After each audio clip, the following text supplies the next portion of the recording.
বলেছে। তা তিনি দেখছেন যে আমি দুটো বালিশ সেলাই করছি, একটি বালিশ নেই। তা তিনি বললেন আমি স্বপ্ন দেখলাম। হরে কৃষ্ণ।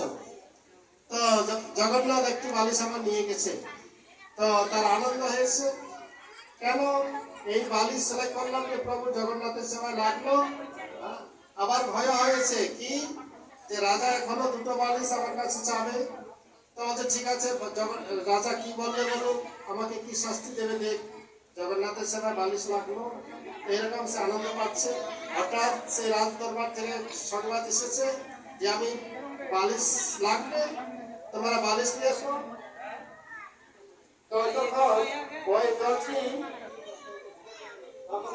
একটি বালিশ দিয়ে গেছে। একটি বালিশ দিয়েছে, বলছে একটি বালিশ কেন, আমি তোমাকে দুটো বালিশ দিয়েছিলাম। বলছে যে কিছু বলছে না, চুপ করে আছে। বলছে সত্যি বলো, তোমার একটা বালিশ কি হলো? বলছে ও একটি বালিশ জগন্নাথ দিয়ে গেছে। বলছে জগন্নাথ কে কোথায় থাকে?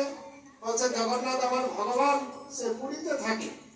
তা বলছে জগন্নাথ পুরী এই দিল্লি থেকে 2000 কিলোমিটার রাস্তা, এই কি করে এক রাতের মধ্যে বালিশ নিয়ে গেল?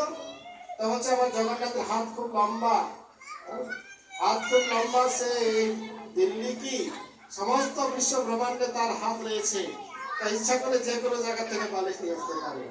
তা রাজা তখন হেসেছে, আবার রেগেও গিয়েছে। আর এই দর্জি ছিল একটু অসৌন্দর্য, পিঠে একটি পূজা ছিল, পুজো। তো দিল্লির সম্রাট এখন বলছে যে তার মন্ত্রীকে পুজো বেটাকে ভালো করে পিছনে হাত বেঁধে দাও, আর তাকে জেলখানায় পুড়িয়ে দাও, তাকে কারাগারে নিক্ষিপ্ত করো, আর বাইরে ভালো করে খিল লাগিয়ে দাও।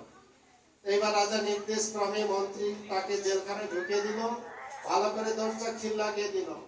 তো বলছে ঠিক আছে, তার জগন্নাথের হাত যদি এত লম্বা হয় তাহলে দেখি তার এই জগন্নাথ এসে তার হাত বন্ধন মুক্ত করে দিল।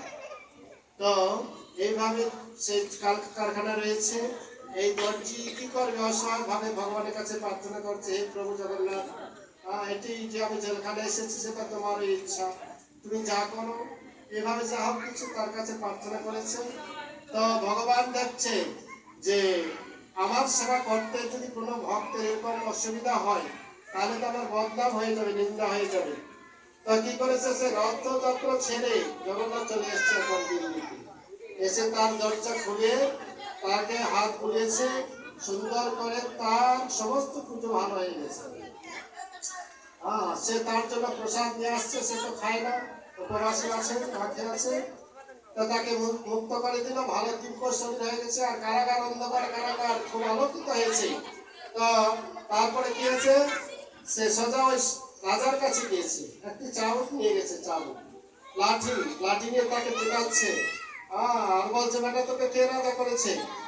আমি, হরে কৃষ্ণ মাতাজিরা, আমি তোমাকে রাজা করেছি, তোমার আধিপত্য, এই যে কর্তৃত্ব আমি তোমাকে প্রদান করেছি। আমার ভক্ত আমার একটু সেবা করেছে, একটি বালিশ দিয়েছে, এই জন্য তুমি তাকে এত শাস্তি দিচ্ছ। বেটা তোমার সব পরিবার ধ্বংস করে দেব, তুমি এক্ষুনি গিয়ে তার কাছে পায়ে পড়ে তার দোষ ক্ষমা চেয়ে তাকে মুক্ত করে দাও, নাহলে তোমার সমস্ত পরিবার ধ্বংস করে দেব। এইবার রাজা একটু বলে দিয়েছে, হরে কৃষ্ণ। তো বলছে কি স্বপ্ন দেখলাম, এটি কি বাজে স্বপ্ন দেখলাম? তো বলছে আরে পিঠে ব্যথা লাগছে, ব্যথা কেন লাগছে? তা বলছে ওই যে তার সত্যি সত্যি দর্জি দিয়ে বলেছিল জগন্নাথ হাত খুব লম্বা, তাহলে সত্যি সত্যি জগন্নাথ এসেছিল, তার বিশ্বাস হয়ে গেছে। তো কারাগারে গিয়ে দেখছে অন্ধকার কারাগার জ্যোতির্ময় উঠেছে, আর দরজা উন্মুক্ত আছে। তো বিশ্বাস হয়ে গেছে যে দর্জি পায়ে পড়ে ক্ষমা প্রার্থনা করছে, তাকে আলিঙ্গন করছে, তার মাথায় একটা লাল কাপড় বাঁধে পাগড়ি দিয়েছে, আর সে ফুলের মালা পরিয়ে দিয়েছে।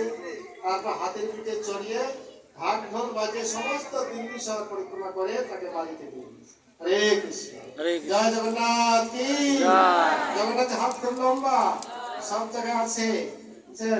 এরকম আমার কাহিনী আছে,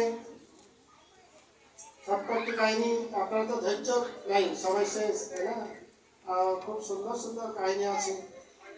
যাই হোক, আপনি মাঝে মধ্যে এসে বলবেন, মাঝে মধ্যে জগন্নাথের হাত খুব লম্বা। পুরীর অদূরে একটি ছোট্ট ভক্ত ছিল দাসিয়া বাউরি। এই দাসিয়া বাউরি মানে বালিগ্রাম, তার মন্দিরের একটু 2 কিলোমিটার দূরে। এই দাসিয়া বাউরি ছিল জগন্নাথের ভক্ত। তো কি হয়েছে সে ভাগবত গীতা পাঠ সত্য মানুষের কাছে তার একটা বিশ্বাস হয়েছে পুরীতে রথযাত্রা অনুষ্ঠান হচ্ছে তো এই জগন্নাথের রথ জগন্নাথ